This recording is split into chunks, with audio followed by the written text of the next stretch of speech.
la Thomasia qui fête cette année ses 125 ans, donc inaugurée en 1891.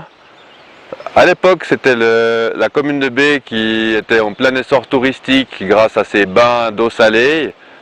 Et ils avaient pour projet de faire un jardin d'agrément. Beaucoup d'Anglais étaient là en vacances.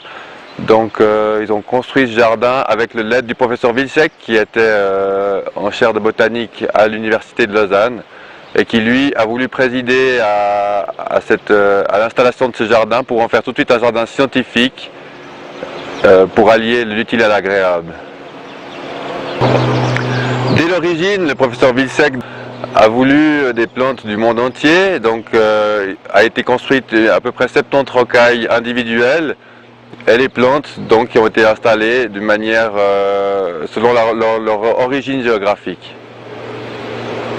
Donc on va visiter à peu près les 5 continents, et comme ça on va voir quelques figures emblématiques de ce jardin. Donc dans le secteur nord-américain, on a une floraison exceptionnelle en ce moment qui s'appelle Dodecathéon, une plante endémique de la chaîne des Cascades en Amérique du Nord. Une plante avec les pétales totalement rétroflexés comme vous le voyez, donc en pointe de flèche, qui laisse totalement place aux organes reproducteurs pour la pollinisation par les insectes.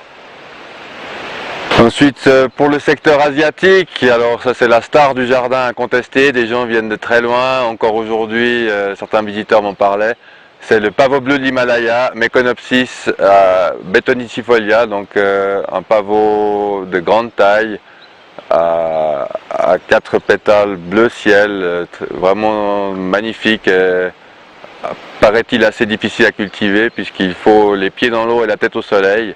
Donc on a la chance d'avoir un ruisseau qui lui donne des bonnes conditions. Ensuite, dans les plantes européennes, on va parler d'une plante dont on fait un travail particulier avec les jardins botaniques de Lausanne. C'est le Saxifrage hirculus, un saxifrage qui a presque disparu dans notre canton. Il y avait 36 places où on le trouvait dans le temps, mais maintenant il n'y a plus que le marais des Emburnais. Évidemment, c'est les milieux qui disparaissent, mais on essaye maintenant une réintroduction parce qu'il y a d'autres milieux qui existent encore où la plante pourrait ou a été présente. Donc on tente une réintroduction, donc on a mis ces plantes en culture et on la présente aussi dans le jardin. Alors pour l'hémisphère sud, nous avons juste 3 rocailles au centre du jardin, avec une rocaille africaine. C'est le plus étonnant. C'est vrai qu'avec le climat, on va dire préalpin comme ça de pendant, de pouvoir avoir des plantes d'Afrique, c'est particulier. Mais c'est vrai qu'on a découvert dernièrement pas mal d'espèces sur les montagnes aussi de l'Afrique australe et des hauts plateaux d'Afrique du Sud. Ici, Felicia rosulata, la pâquerette d'Afrique du Sud. Nous avons un secteur aussi appelé arctico-alpin, puisque les plantes alpines sont aussi des fois des vestiges des glaciations. Hein. Quand les glaciers se sont retirés, ces plantes ont pu rester en s'élevant dans les Alpes.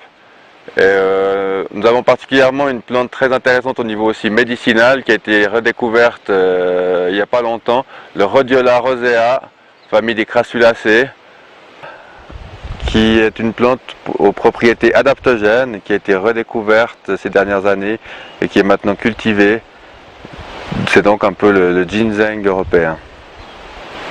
Secteur des Balkans aussi, un lys qu'on appelle du groupe à turban où les pétales vont complètement s'ouvrir et former comme ça une espèce de boule pour montrer totalement les pièces florales.